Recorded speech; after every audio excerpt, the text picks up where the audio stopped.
నెల్లూరు జిల్లా సంగం మండలం దువ్వూరు వద్ద అక్రమంగా తరలిస్తున్న ఇసుక లారీలను జనసేన ఆత్మకూరు నియోజకవర్గ ఇన్ఛార్జ్ నలిశెట్టి శ్రీధర్ అడ్డుకొని నిరసన తెలిపారు. అక్రమ ఇసుక తరలింపును నిలిపివేయాలని అధికారులను డిమాండ్ చేశారు. ఈ సందర్భంగా నిరసన తెలిపిన జనసేన నాయకులపై కొందరు వ్యక్తులు దాడికి పాల్పడ్డారు. దాడికి పాల్పడిన వ్యక్తులపై జనసేన నాయకులు స్థానిక పోలీస్ స్టేషన్లో ఫిర్యాదు చేశారు. తమపై దాడి చేసిన వారిపై వెంటనే చర్యలు తీసుకోవాలని కోరారు. ఈ కార్యక్రమంలో జనసేన నాయకులు భాను, కిరణ్, కార్యకర్తలు పాల్గొన్నారు. గత 10 రోజులుగా సంగం మండలం దూరు గ్రామంలో ఇసుక అక్రమ రవాణా జరుగుతూ ఉంది. ఈ విషయంలో స్థానికులతో అక్కడ లోకల్గా ఉన్న వైఎస్ఆర్సీపీ మాజీ సర్పంచ్ సూరి మదన్ కుమార్ రెడ్డి అంట. ఈరోజు నాకు ఆ పేరు తెలిసింది. ఈరోజు నాకు ఆ పేరు కూడా నాకు తెలియదు. అతను కష్టపడతా ఉన్నాడు. సంఘం గ్రామస్తులు, ఆ దూరు గ్రామస్తులు, అక్కడ మా స్థానికంగా ఉన్న జనసేన నాయకులు వీళ్ళంతా ఉన్నారు. జనసేన నాయకులు వీళ్ళకి కంప్లైంట్ చేశారు.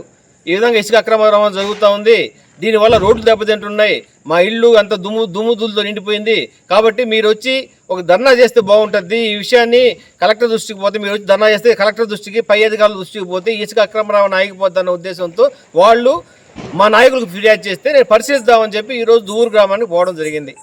మేము పోయిన సమయానికే ఇసుక అక్రమ రవాణా చేస్తున్న ఒక లారీ మాకు, దాన్ని మేము ఆపిన సందర్భంలో ఈ సూరి మదన్ కుమార్ రెడ్డి మరియు వాళ్ళ అనుచరులతో ఫుల్గా మద్యం తాగొచ్చి మా మీద దాడి చేసి ఆ ఇసుక లారీని కూడా అక్కడి నుంచి పంపించడం జరిగింది. ఇది అంతా కూడా సాయంత్రం 6 గంటల ప్రాంతంలో జరిగింది. ఈ విషయాన్ని అక్కడి నుంచి మేము వచ్చేసి మా వాహనాలు కూడా అక్కడే ఉన్నాయి, వాళ్ళంతా మూకుమ్మడి దాడి చేశారు. ఆ దాడి నుంచి మేము తప్పించుకొని ఇక్కడ దాకా వచ్చి సంఘ స్టేషన్లో, పోలీస్ స్టేషన్లో ఫిర్యాదు అడుగుచ్చాము. ఇక్కడ ఎస్ఐ గారు కానీ సిఐ గారు కానీ ఎవరు అందుబాటులో లేరు. ఆ కారణంగా పోలీస్ స్టేషన్లో రైటర్ గారికి కంప్లైంట్ ఇచ్చాం. రేపు పొద్దున మళ్ళీ ఇదే విషయం వీళ్ళని వచ్చి మాకు న్యాయం చేయవలసిందిగా కోరడం జరుగుతూ ఉంది.